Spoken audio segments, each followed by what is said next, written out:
ونشهد أن محمدا عبده ورسوله أرسله بالحق بشيرا ونذيرا وداعيا إلى الله بإذنه وسراجا منيرا. أما بعد فأعوذ بالله من الشيطان الرجيم. بسم الله الرحمن الرحيم. والذين إذا فعلوا فاحشة أو ظلموا أنفسهم ذكروا الله فاستغفروا لذنوبهم ومن يغفر الذنوب إلا الله ولم يصروا على ما فعلوا وهم يعلمون. صدق الله مولانا العظيم وصدق رسوله النبي الكريم ونحن على ذلك لمن الشاهدين والشاكرين والذاكرين والحمد لله رب العالمين. اللهم صل على سيدنا محمد وعلى آل سيدنا محمد كلما ذكره الذاكرون وكلما غفل عن ذكره الغافلون. اللهم صل على محمد وعلى آل محمد كما صليت على إبراهيم وعلى آل إبراهيم إنك حميد مجيد. اللهم بارك على محمد وعلى آل محمد كما باركت على إبراهيم وعلى آل إبراهيم إنك حميد مجيد. بلغ العلا بكماله كشف الدجى بجماله حسنت جميع خصاله صلوا عليه وآله. سلموا يا قوم بارك صلوا على صدر نبي مصطفى ما جاء إلا رحمة للعالمين. আলহামদুলিল্লাহ রব্বুল আলামিনের কাছে অসংখ্য গণিত শুকরিয়া যে আল্লাহ রব্বুল আলামিন আমাদেরকে পবিত্র জুমার দিন সর্বপ্রথম মসজিদে আসার বসার তৌফিক দান করেছেন। এর জন্য সবাই অন্তর থেকে শুকরিয়া আদায় করি আলহামদুলিল্লাহ। আমাদের মতো অনেক মানুষ ছিল, রব্বুল আলামিন তাদের থেকে যাচাই করে বাছাই করে মহব্বত করে ভালোবেসে আমাদেরকে পবিত্র জুমার দিন সর্বপ্রথম মসজিদে আসবার বসবার তৌফিক দান করেছেন। এর জন্য অন্তর থেকে আবার শুকরিয়া আদায় করি আলহামদুলিল্লাহ। আলহামদুলিল্লাহ। রব্বুল আলামিন বলেন, বান্দা তুমি যে কোনো অবস্থায় থাকো না কেন, সুস্থ থাকো না কেন, অসুস্থ থাকো না কেন, যে কোনো অবস্থায় থাকো না কেন, আমি রব্বুল আলামিনের নিকট বেশি বেশি নিয়ামতের শুকরিয়া আদায় করব। এই জন্য সুখে থাকি দুঃখে থাকি যে কোনো অবস্থায় থাকি না কেন সব সময় রব্বুল আলামিনের নিকট বেশি বেশি শুকরিয়া আদায় করতে হবে। তো আমি খুতবার মধ্যে এখন আয়াত তেলাওয়াত করলাম। রব্বুল আলামিন যদি আমাকে তৌফিক দান করে আয়াতের উপরে কিছু কথা বলবো ইনশাআল্লাহ। রব্বুল আলামিন পবিত্র কোরআনের মধ্যে বলেন, والذين إذا فعلوا فاحشة أو ظلموا أنفسهم ذكروا الله فاستغفروا لذنوبهم ومن يغفر الذنوب إلا الله ولم يصروا على ما فعلوا وهم يعلمون. রব্বুল আলামিন পবিত্র কোরআনে কারিমের মধ্যে বলেন, যে কেউ যদি কোনো অশ্লীল কাজ করে ফেলে, খারাপ কাজ করে ফেলে বা নিজের প্রতি নিজে জুলুম করে ফেলে, জুলুম করার পর যখন আমি রব্বুল আলামিনের নিকট তওবা করে ক্ষমা চাই, আমি রব্বুল আলামিন এই বান্দাকে ক্ষমা করে দিই, মাফ করে দিই। কারণ আমি রব্বুল আলামিন তো ক্ষমা করনে ওয়ালা, মাফ করনে ওয়ালা। যদি কোনো মানুষ যদি গুনাহ হওয়ার পর আমি রব্বুল আলামিনের নিকট ক্ষমা চাই, তওবা করে, আমি ওই বান্দাকে মাফ করে দিই, ক্ষমা করে দিই। এই জন্য আমরা যে কোনো অবস্থায় থাকি না কেন, যদি গুনাহ হয়ে যায় রব্বুল আলামিনের নিকট সঙ্গে সঙ্গে তওবা করে নেওয়া, রব্বুল আলামিনের নিকট সঙ্গে সঙ্গে ক্ষমা চেয়ে নেওয়া যে আল্লাহ শয়তানের ওয়াসওয়াসায় পড়ে গুনাহ করে ফেলেছি, শয়তানের ওয়াসওয়াসায় পড়ে ধোঁকায় পড়ে গুনাহ করে ফেলেছি, তুমি আমাকে মাফ করে দাও, ক্ষমা করে দাও। নুজহাতুন নাওয়াজির ফি আহওয়ালিল আকাবির, এই কিতাবের মধ্যে মুসান্নিফ রাহমাতুল্লাহ আলাইহি একটা ওয়াকিয়া এনেছেন, ঘটনা এনেছেন যে হযরত মুসা আলাইহিস সালাতু ওয়াস সালামের জামানার মধ্যে একবার দুর্ভিক্ষ দেখা দিল, অভাব দেখা দিল। তো পয়গম্বর মুসা আলাইহিস সালাতু ওয়াস সালামের কাছে বনি ইসরাঈলরা এসে বলতেছেন, হে নবী মুসা, আপনি একটু আমাদের জন্য একটু দোয়া করেন, দরখাস্ত করেন রব্বুল আলামিনের কাছে। আমার এই মিশরের মধ্যে তো অনেক অভাব দেখা দিয়েছে, আপনি রব্বুল আলামিনের কাছে দোয়া করলে হয়তো রব্বুল আলামিন আমাদের এই অভাবকে দূর করে দিবেন। তো পয়গম্বর মুসা আলাইহিস সালাতু ওয়াস সালাম বলতেছেন যে তোমরা আজকে চলে যাও, আগামীকাল সকালে সবাই ময়দানে একত্রিত হইবা, আমি তোমাদের সবাইকে নিয়ে দোয়ার ব্যবস্থা করব, দোয়া করব। তো যখন আগামীকাল আসলো, পরের দিন যখন আসলো, পয়গম্বর মুসা আলাইহিস সালাতু ওয়াস সালাম ওনার গোটা উম্মতকে নিয়ে ৭০,০০০ উম্মতকে নিয়ে ৭০,০০০ বনি ইসরাঈলকে নিয়ে মুসা আলাইহিস সালাতু ওয়াস সালাম রব্বুল আলামিনের কাছে দোয়া করতেছেন। মুসা আলাইহিস সালাতু ওয়াস সালাম দোয়া করতেছেন, কিন্তু ওনার দোয়া রব্বুল আলামিনের কাছে পৌঁছতেছে না, কবুল হইতেছে না। মুসা আলাইহিস সালাতু ওয়াস সালাম তখন রব্বুল আলামিনকে বলতেছেন, হে মালিক, আমি আপনার কাছে যখনই দোয়া করি আপনি তখনই দোয়া কবুল করেন, কিন্তু আজকে যখন আপনার কাছে আমি দোয়া করতেছি, শুধু তাই নয়, আমার সাথে আমার উম্মত ৭০,০০০ উম্মতকে নিয়ে আমি দোয়া করতেছি, ৭০,০০০ মানুষকে নিয়ে আমি দোয়া করতেছি, কিন্তু আজকে আপনি আমার দোয়াকে কবুল করেন না, কারণ কি? তো রব্বুল আলামিন ওহীর মাধ্যমে মুসা নবীকে জানিয়ে দিতেছেন, হে পয়গম্বর মুসা, শুনো, তুমি যে এই ময়দানের মধ্যে ৭০,০০০ লোকদেরকে নিয়ে দোয়া করতেছো, এইখানে এরকম একটা লোক আছে যে ৪০ বছর যাবত আমার সাথে নাফরমানি করতেছে, আমার গুনাহ করতেছে, উনি ৪০ বছর যাবত গুনাহ করতেছে, এই জন্য আমি তোমার দোয়া কবুল করতেছি না। তো পয়গম্বর মুসা আলাইহিস সালাতু ওয়াস সালাম যখন এই কথাটা শুনলো, উনি ময়দানের মধ্যে এলান করে দিতেছেন, কে আসো এই ময়দানের মধ্যে অমুক ব্যক্তি যে রব্বুল আলামিনের সাথে তুমি ৪০ বছর বেঈমানি করতেছো, রব্বুল আলামিনের সাথে তুমি দুশমনি করতেছো, গুনাহ করতেছো, কে আসো এখান থেকে চলে যাও।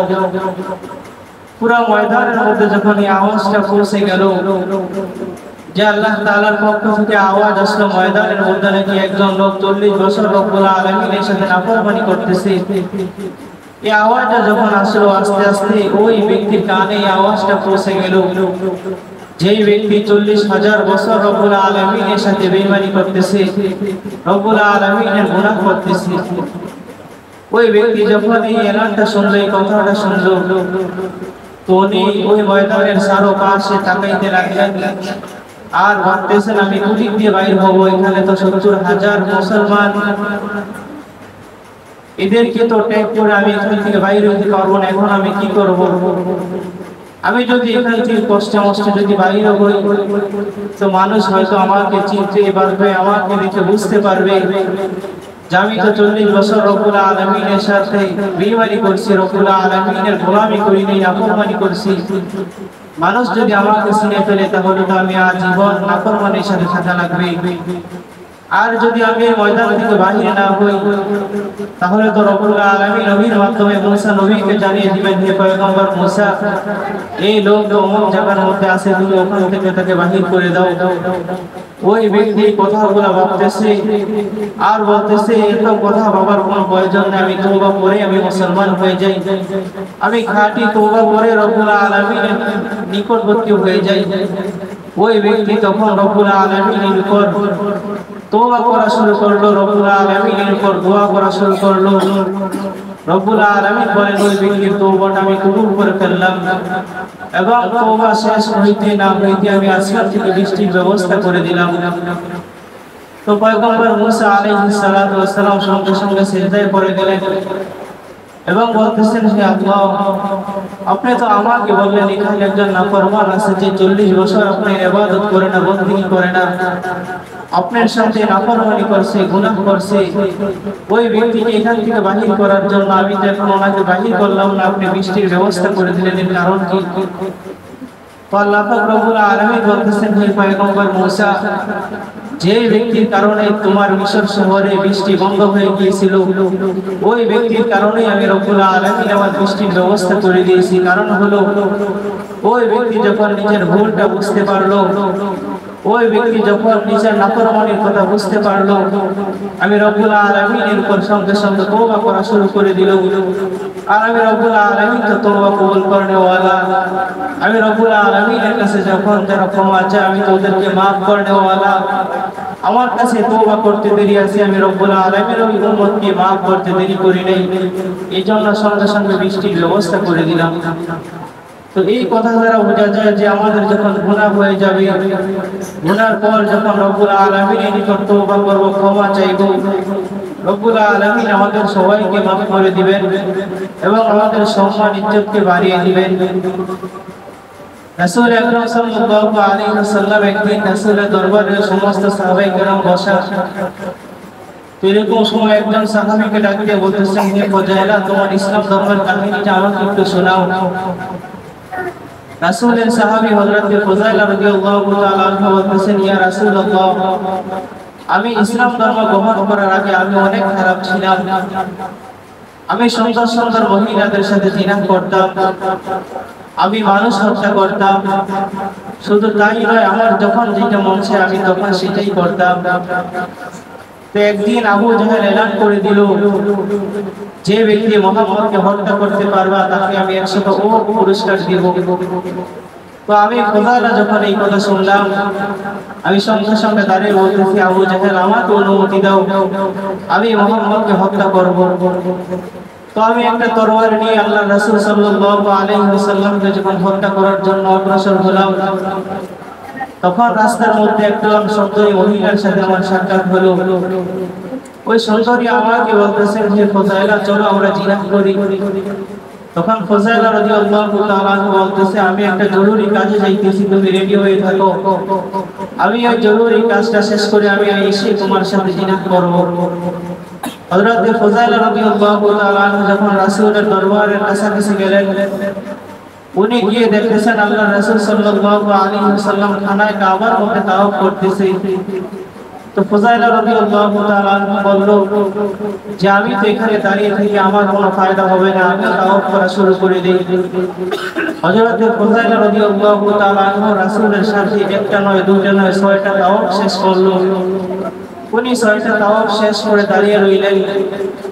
রাসূল আকরাম সাল্লাল্লাহু আলাইহি ওয়াসাল্লাম ওনার কাছে এসে বলতেছেন, ফুজাইলা, তোমার আরেকটা তাওয়াফ বাকি আছে, আরেকটা তাওয়াফ করে নাও। রাসূলের সাহাবী ফুজাইলা রাদিয়াল্লাহু তাআলা বলতেছে, ইয়া রাসূলুল্লাহ, আমার যে আরেকটা তাওয়াফ বাকি আছে এটা আপনি কিভাবে জানলেন? এটা শুধু আমি জানি, আমি আর তাওয়াফ করব না। ফুজাইলা বলতেছে, আমি আর তাওয়াফ করব না। রাসূল বলতেছে, তাহলে যেটার জন্য আইসা তুমি ওইটা করো। এই কথাটা শোনার পর আল্লাহ রাসূলের সাহাবী ফুজাইলা রাদিয়াল্লাহু তাআলা অন্তরটা কাঁপিয়ে উঠল।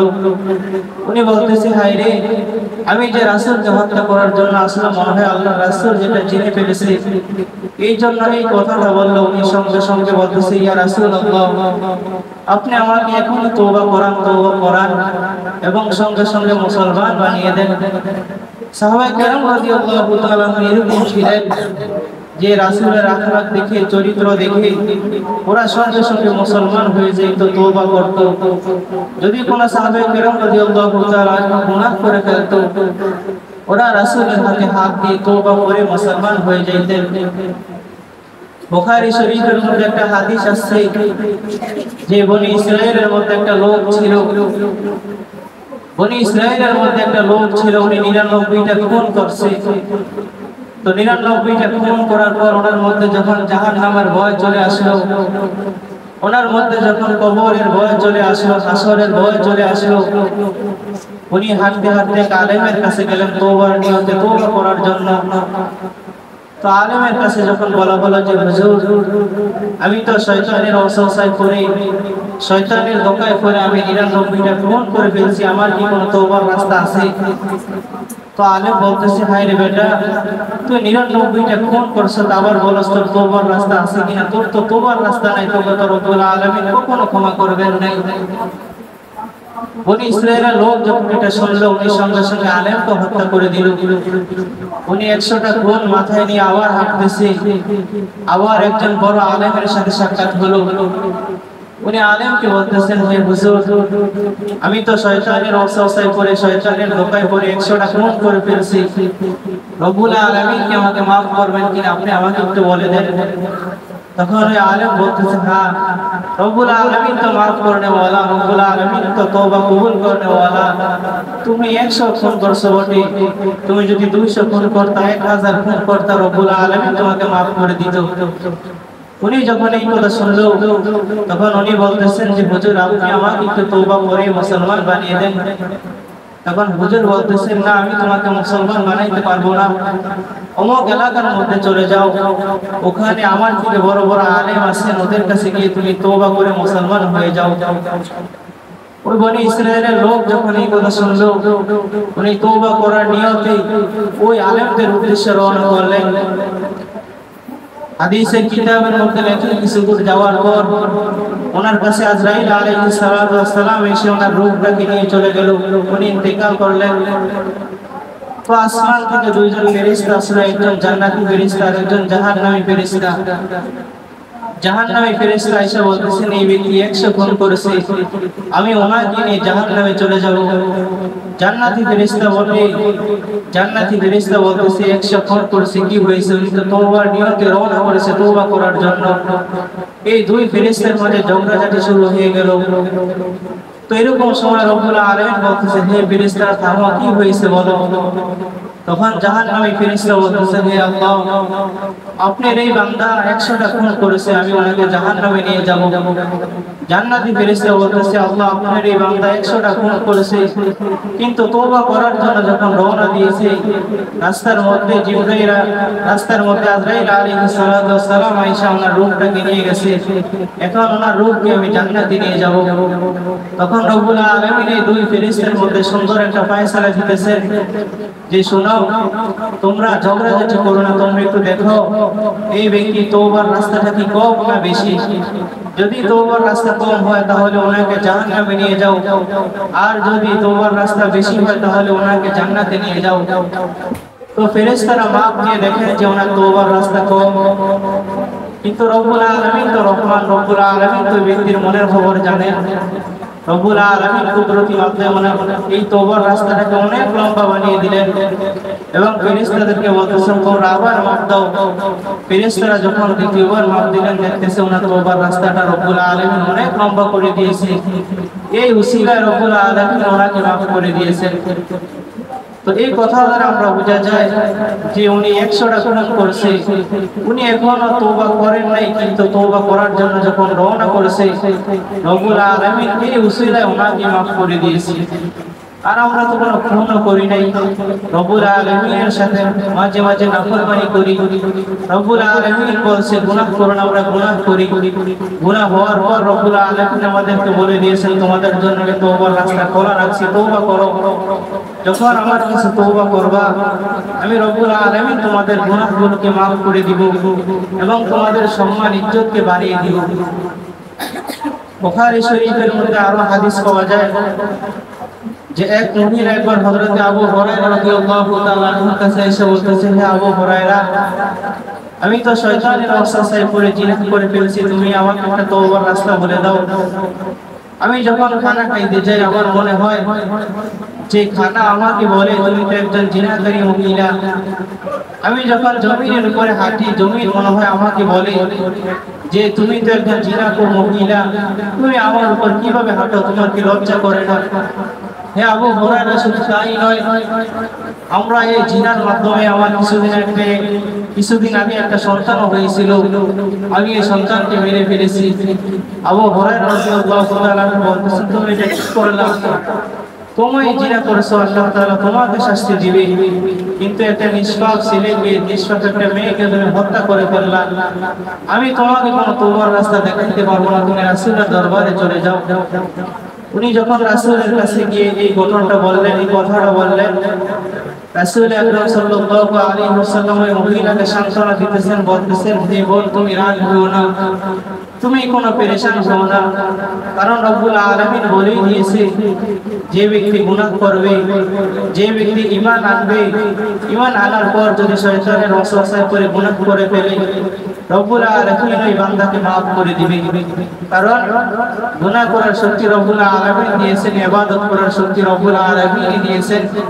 কোন মুমিন যখন গুনাহ করবে, গুনাহ করার পর যখন রব্বুল আলামিনের নিকট তওবা করবে, রব্বুল আলামিনের নিকট বেশি বেশি কান্নাকাটি করবে, ইস্তিগফার করবে, দোয়া করবে, আল্লাহ পাক রব্বুল আলামিন ওই বান্দাদেরকে maaf করে দিবে। তিরমিজি শরীফের মধ্যে একটা হাদিস আছে, 3548 নম্বর হাদিস, যে এক ব্যক্তি সফর করার জন্য ওনার সাওয়ার নিয়ে, ওনার একটা ঘোড়া ছিল, ঘোড়া নিয়ে উনি রওনা করলো। তো আগেরকার যুগে তো এরকম গাড়ি ছিল না, আগেরকার যুগের মধ্যে ঘোড়া ছিল, ওরা ঘোড়া নিয়ে সফর করতো। তো হাদিসের কিতাবের মধ্যে লেখেন, ওই ব্যক্তি যখন সফর করতে করতে এক পর্যায়ে ওনার শরীরটা ক্লান্ত হয়ে গেল, উনি ওনার সাওয়ারি থেকে, ঘোড়া থেকে নামে একটু বিশ্রাম করার জন্য একটু জমিনের মধ্যে বসলেন। সঙ্গে সঙ্গে ওনার ঘুম চলে আসলো। ঘুম থেকে উঠে উনি দেখতেছেন ওনার যে সাওয়ারি ছিল, ঘোড়া ছিল, এই ঘোড়াটা নাই। এই ঘোড়ার মধ্যে ওনার টাকা ছিল, খানা ছিল, অর্থাৎ সফরে যাওয়ার জন্য যা যা আসবাবপত্র দরকার সব এই ঘোড়ার মধ্যে ছিল। উনি ঘুম থেকে উঠে দেখে ওনার এই সাওয়ারিটা নাই, ঘোড়াটা নাই। উনি এখন পেরেশানিতে পড়ে গেলেন, উনি অনেক টেনশন করে গেলেন, ভাইরে আমি যে জায়গার মধ্যে সফর করতেছি, যে জায়গার মধ্যে যাইতেছি, এখন তো আমার কাছে কোনো কিছুই নেই, টাকা নাই, পয়সা নেই, কোনো কিছুই নেই, আমি ওই জায়গার মধ্যে কিভাবে সফর করব? আবার যে পিছনে ব্যাগ নিয়ে আমি আবার বাড়িতে চলে যাব, আমার থেকে তো কোনো টাকা নাই, পয়সা নেই, আমি কিভাবে বাড়িতে যাব? উনি এই পেরেশানি নিয়ে, চিন্তা নিয়ে উনি আবার ঘুম চলে আসলো। উনি আবার ঘুমাইতেছেন। ঘুম থেকে উঠে উনি দেখতেছেন ওনার সাওয়ারিটা ওনার চোখের সামনে বসে রয়েছে। উনি এরকম খুশি হয়েছে, এরকম খুশি হয়েছে, খুশি হয়ে রব্বুল আলামিনের কাছে বলতেছেন, হে আল্লাহ, আপনি আমার গোলাম, আপনি আমার গোলাম, আমি আপনার রব। উনি সাওয়ারিটা দেখুন এরকম খুশি হয়েছে, এরকম খুশি হয়েছে, উনি ওনার ধ্যান হারিয়ে ফেলছে, ধ্যান হারিয়ে বলতেছেন, হে রব্বুল আলামিন, আপনি আমার গোলাম, আমি আপনার রব।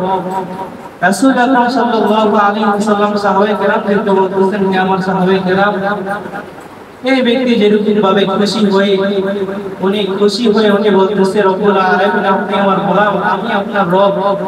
হে সাহাবায়ে কেরাম, শুনো, আমার উম্মত যদি গুনাহ করে, গুনাহ হওয়ার পর যদি রব্বুল আলামিনের কাছে তওবা করে, ইস্তিগফার করে, রব্বুল আলামিন এই ব্যক্তির থেকে অনেক অনেক খুশি হয়। কারণ রব্বুল আলামিন বলেন, বান্দা, এই ব্যক্তি যদি ওনার হারানো সাওয়ারকে পেয়ে যদি উনি খুশি হয়ে বলতে পারে যে রব্বুল আলামিন, আপনি আমার গোলাম, আমি আপনার রব, আমি রব্বুল আলামিন তার থেকে বেশি খুশি হই। কোন গুনাহগার যখন তওবা করে, গুনাহ করার পর যখন আমি রব্বুল আলামিনের নিকট যখন তওবা করে, আমি রব্বুল আলামিন তার থেকে অনেক অনেক খুশি হই। এজন্য আমাদের যখন গুনাহ হয়ে যাবে, গুনাহ হওয়ার পর রব্বুল আলামিনের নিকট বেশি বেশি তওবা করা, রব্বুল আলামিন বলেন বান্দা তুমি গুনাহ করতে ভালোবাসো, আমি আল্লাহ পাক রব্বুল আলামিন তওবা কবুল করতে ভালোবাসি। তুমি যখন গুনাহ করবা রব্বুল আলামিন নিকট গুনাহ পর তওবা করবা, আমি আল্লাহ পাক রব্বুল আলামিন তোমার জীবনের সমস্ত গুনাহগুলোকে মাফ করে দিব। আমি ছোট্ট একটা কথা বলে আমি আমার কথা শেষ করে দিতেছি। রাসূল আকরাম সাল্লাল্লাহু আলাইহি ওয়াসাল্লাম উম্মতে মুহাম্মাদীকে বলতেছেন, হে উম্মতে মুহাম্মাদী, আগেরকার জমানার মধ্যে উম্মত অনেক হায়াত পাইতো, অনেক ইবাদত বندگی করত, কিন্তু তোমাদের হায়াত হলো কম। এই অল্প হায়াতের মধ্যে তোমরা দুনিয়ার মধ্যে গেছো, একটু ইবাদত বندگی বেশি বেশি করো, বেশি বেশি করো, কারণ তোমাদের হায়াতের মধ্যে সময়ের মধ্যে রব্বুল আলামিন অনেক বরকত দিয়েছেন। এই হায়াতের মধ্যে যখন অল্প ইবাদত করবে আল্লাহ রব্বুল আলামিন তোমাদের আমলগুলোকে অনেক বরকত বানিয়ে দিয়ে আমল বানিয়ে দিবে। তো আমাদের হায়াত কম, কিভাবে আমরা বুঝবো? ছোট্ট একটা মেসেজ দিলে বুঝে আসবে। পয়গম্বর মুসা আলাইহিস সালাতু ওয়াস সালামের জমানার মধ্যে উনি একদিন রাস্তা দিয়ে হাঁটতেছেন, তো দেখতেছেন রাস্তার পাশে এক বুড়িমা বসে বসে কাঁদতেছে। তো পয়গম্বর মুসা আলাইহিস সালাতু ওয়াস সালাম এই বুড়িমাকে বলতেছেন, হে বুড়িমা, আপনি বুড়া বয়সে কেন বসে বসে কাঁদতেছেন, আমাকে একটু বলেন। তো পয়গম্বর মুসা আলাইহিস সালাতু ওয়াস সালাম বলতেছেন, হে মুসা, আমার কিছুক্ষণ আগে ছোট্ট একটা নাতি দুনিয়া থেকে চলে গেছে, মারা গেছে, ওনার কষ্টে ওনার দুঃখে আমি কাঁদতেছি। তো পয়গম্বর মুসা আলাইহিস সালাতু ওয়াস সালাম বলতেছে, বুড়িমা, আপনার নাতির বয়স কত, তার হায়াত এই দুনিয়ার মধ্যে কতদিন বাঁচছিল আমাকে একটু বলেন। তো বুড়িমা বলতেছে, বেশি না, ওনার বয়স মাত্র 250 বছর। আগেরকার উম্মতের হায়াত অনেক ছিল, তো ওই বুড়িমা বলতেছে বেশি না, মাত্র 250 বছর। পয়গম্বর মুসা আলাইহিস সালাতু ওয়াস সালাম বলতেছে, বুড়িমা, আপনার নাতির 250 বছর আর আপনি বলতেছেন ছোট্ট নাতি মারা গেছে। আপনি কি জানেন আখিরি জামানায় নবী হযরত মুহাম্মদ রাসূলুল্লাহ সাল্লাল্লাহু আলাইহি ওয়াসাল্লাম, ওই নবীকে আল্লাহ পাক রব্বুল আলামিন দুনিয়ার মধ্যে উম্মত দান করবেন, ওনার উম্মত মাত্র 60 থেকে 70 বছর হায়াত পাইবে। ওই বুড়িমা যখন এই কথাটা শুনলো উনি আশ্চর্য হয়ে বলতেছেন, হে পয়গম্বর মুসা, ওরা কি এই 60 থেকে 70 বছর হায়াতের মধ্যে কি ইবাদত বندگی করবে? ওরা কি রব্বুল আলামিনকে ডাকতে পারবে, নামাজ বندگی করতে পারবে? মুসা আলাইহিস সালাতু ওয়াস সালাম বলতেছেন, হ্যাঁ, ওরা তো আমাদেরকে দাওয়াত করবে। আমরা যদি রব্বুল আলামিনকে যদি একবার ডেকে থাকি, তারা দুইবার ডাকবে। আমরা যদি রব্বুল আলামিনের ইবাদত বندگی একবার করে থাকি, তারা ডাবল ডাবল ইবাদত বندگی করবে। ওই বুড়িমা তখন বলতেছেন, পয়গম্বর শোনো, রব্বুল আলামিন যদি আমাকে তোমার জমানার মধ্যে না পাঠিয়ে আখিরি নবী হযরত মুহাম্মদ রাসূলুল্লাহ সাল্লাল্লাহু আলাইহি ওয়াসাল্লামের জমানার মধ্যে আমাকে পাঠাইতেন, তাহলে আমার এই 60 থেকে 70 বছর হায়াতটা আমি ইবাদতের মধ্যেই কাটিয়ে দিতাম। আমরা উম্মতে মুহাম্মাদী হয়ে আমাদের কাছে মনে হয় 60 থেকে 70 বছর হায়াত অনেক। আর ওই বুড়িমা বলতেছেন, যদি রব্বুল আলামিন আমাকে তোমার জমানার মধ্যে না পাঠিয়ে আখিরি নবী মুহাম্মদ রাসূলুল্লাহ সাল্লাল্লাহু আলাইহি ওয়াসাল্লামের জমানার মধ্যে পাঠাইতেন, তাহলে আমি 60 থেকে 70 বছর হায়াত আমি ইবাদতের মধ্যেই কাটিয়ে দিতাম। শুধু তাই নয়, রব্বুল আলামিন তাও বলেন যে বান্দা, তোমাকে আমি দুনিয়ার মধ্যে ইবাদত বندگی করার জন্য পাঠাইছি। শুধু দুনিয়াতে গেছো, আমি রব্বুল আলামিনের উপরে ইবাদত করবা, বندگی করবা, রব্বুল আলামিনকে ডাকবা। যখন তোমার গুনাহ হয়ে যাবে, ওই তওবার রাস্তা খোলা রাখছি, তুমি তওবা করে আবার নিজের মধ্যে পরিবর্তন ঘটাইবা। যদি না করো, এগুলো যদি না করো, গুনাহ করছো যদি তওবা না করো, আমার সাথে নাফরমানি করছো যদি তওবা না করো, এমনি যদি আমার কাছে চলে আসো, তাহলে কাল কিয়ামতের ময়দানে কিন্তু আমি রব্বুল আলামিন তোমাকে ছাড়বো না। কিয়ামতের ময়দানে কিন্তু আমার কাছে প্রত্যেকটা আমলের হিসাব, প্রত্যেকটা দুনিয়ার মধ্যে যে চলছো প্রত্যেকটা হিসাব দিয়ে প্রত্যেকটা কদম কিন্তু সামনে আনতে হবে। তো একবার মুসা নবী আল্লাহ পাক রব্বুল আলামিনকে জিজ্ঞেস করলেন যে মাওলা, আপনি তো দুনিয়ার মধ্যে উম্মতকে অনেক মহব্বত করে, আপনি তো দুনিয়ার মধ্যে বান্দাকে অনেক মহব্বত করে সৃষ্টি করলেন, আবার এই বান্দাকে আবার জাহান্নামে আপনি কেমনে দিবেন? আপনার কি মায়া লাগবে না? তো আল্লাহ পাক রব্বুল আলামিন বলতেছেন, হে পয়গম্বর মুসা, তোমাকে আমি এই কথাটা এমনি এমনি বুঝাইতে পারবো না। এই কথাটা যদি বুঝতে হয়, দুনিয়ার মধ্যে তুমি একটা দান করতে হবে। তো পয়গম্বর মুসা আলাইহিস সালাতু ওয়াস সালাম অনেক কষ্টের পরে একটা ক্ষেত জোগাড় করলেন, এটার মধ্যে দান রোপণ করলেন। তো কিছুদিন পর যখন ধানগুলো বড় হলো, পয়গম্বর মুসা আলাইহিস সালাতু ওয়াস সালাম এখান থেকে ধানগুলো কেটে কেটে ঘরে নিয়ে নিলেন। কিছুদিন পর উনি এই খের থেকে ধানগুলো নিয়ে ঘরের মধ্যে প্রবেশ করাইলেন আর এই খেরগুলোকে আগুন দিয়ে জ্বালিয়ে দিলেন। ওই সময় রব্বুল আলামিন মুসা নবীকে বলতেছেন, হে পয়গম্বর মুসা, তুমি এটা কি কাজ করলা? ধানগুলো তুমি ঘরের মধ্যে প্রবেশ করাইলা আর খের কুটা লাকড়িগুলো তুমি আগুন দিয়ে জ্বালিয়ে দিলা, কারণ কি? তখন মুসা নবী আল্লাহ পাক রব্বুল আলামিনকে বলতেছেন, হে আল্লাহ, আমার তো মূল টার্গেট ছিল ধানগুলো, এইজন্য আমি ধানগুলো আমার ঘরের মধ্যে প্রবেশ করাইলাম, ঘরের মধ্যে রাখলাম, আর খের কুটাগুলো আমার কোনো প্রয়োজন নাই, এইজন্য আমি এগুলো আগুন দিয়ে জ্বালিয়ে দিলাম। ওই সময় রব্বুল আলামিন মুসা নবীকে বলতেছেন, হে পয়গম্বর মুসা, তোমার যেরকম ভাবে টার্গেট হলো ধান, তুমি ধানগুলা ঘরের মধ্যে প্রবেশ করাইছো, খের কুটা আগুন দিয়ে জ্বালিয়ে দিয়েছো, আমারও টার্গেট হলো মুমিন বান্দা কারা, ওদেরকে আমি জান্নাতে প্রবেশ করাইব মৃত্যুর পরে। আর যারা আমার সাথে বেঈমানি করবে, আমার সাথে দুশমনি করবে, আমি রব্বুল আলামিন তাদেরকে মৃত্যুর পর পরে জাহান্নামে নিক্ষেপ করব। তোমার যেরকম খের কুটা কোনো প্রয়োজন নেই, আমারও যারা আমার সাথে নাফরমানি করবে, আমার সাথে বেঈমানি করবে, আমার সাথে দুশমনি করবে, গুনাহ করবে এবং তওবা করবে না, তাদেরকে মৃত্যুর পর আমার কোনো প্রয়োজন নেই।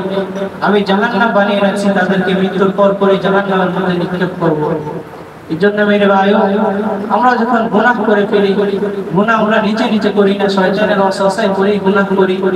গুনাহ হওয়ার পর যখন রব্বুল আলামিনের নিকট গুনার জন্য তওবা করব, ইস্তিগফার করব, ক্ষমা চাইব, রব্বুল আলামিন বলেন, বান্দা আমি তোমাকে ক্ষমা করে দিব। আমি যদি দাহিয়া কালবের মতো এরকম জঘন্য ব্যক্তিকে ক্ষমা করতে পারি, আমি যদি সাহাবা ওয়াসাদ আনসারী রাদিয়াল্লাহু তাআলা আনহুকে ক্ষমা করতে পারি, আমি যদি হযরত ওমর রাদিয়াল্লাহু তাআলা আনহুকে ক্ষমা করতে পারি, বান্দা আমি তোমাকেও ক্ষমা করতে পারবো, আমি তোমাকেও মাফ করে দিব। তুমি শুধু গুনাহ হয়ে যাওয়ার পরে আমি রব্বুল আলামিনের নিকট তওবা করো, আমি রব্বুল আলামিনের নিকট ক্ষমা চাও, একদিক দিয়ে ক্ষমা চাইও, আমি আরেক দিক দিয়ে তোমাকে মাফ করে দিব। এই জন্য আমাদের যখনই গুনাহ হয়ে যাবে, আমরা বেশি বেশি রব্বুল আলামিনের নিকট বেশি বেশি ক্ষমা চাইব, তওবা করব। রব্বুল আলামিন আমাদের জীবনের সমস্ত গুনাহগুলোকে মাফ করে দিবেন এবং আমাদের গুনার বিনিময় এগুলা নেকের মাধ্যমে রব্বুল আলামিন বাড়িয়ে দিবেন, আমাদের আমল নামার মধ্যে প্রবেশ করাইবেন। এই জন্য যখনই গুনাহ হবে, রব্বুল আলামিনের নিকট বেশি বেশি তওবা করা, রব্বুল আলামিনকে বেশি বেশি স্মরণ করা। রব্বুল আলামিন বলেন, বান্দা তোমার যখন গুনাহ করার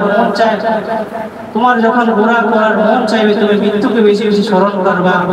যখন মৃত্যুকে বেশি বেশি স্মরণ করবা, মৃত্যু তোমাকে গুনাহ থেকে বিরত রাখবে, মৃত্যু তোমাকে সমস্ত কাজ থেকে বিরত রাখবে।